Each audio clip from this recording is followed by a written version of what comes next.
বিসমিল্লাহির রহমানির রহিম।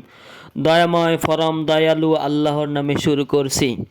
ইকরা বিসমি রাব্বিকাল্লাযী খলাক। পাঠ করো তোমার প্রতিপালকের নামে যিনি সৃষ্টি করিয়াছেন।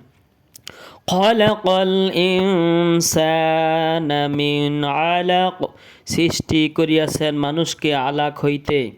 ইকরা ওয়া রাব্বুকাল আকরাম। পাঠ করো আর তোমার প্রতিপালক মহা মহিমান্বিত। আল্লাযী আল্লামা বিল কালাম।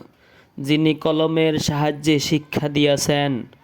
আল্লামাল ইনসানা মা লাম ইয়ালাম। শিক্ষা দিয়াছেন মানুষকে যাহা সে জানিত না। কাল্লা ইন্নাল ইনসানা লায়াতগা। বস্তুত মানুষ তো সীমা লঙ্ঘন করিয়াই থাকে। আর রাআহু ইস্তাগনা। কারণ সে নিজেকে অভাবমুক্ত মনে করে। ইন্না ইলা রাব্বিকার রুজআ। তোমার প্রতিপালকের নিকট প্রত্যাবর্তন সুনিশ্চিত। আর রাআইতাল্লাযী ইয়ানহা।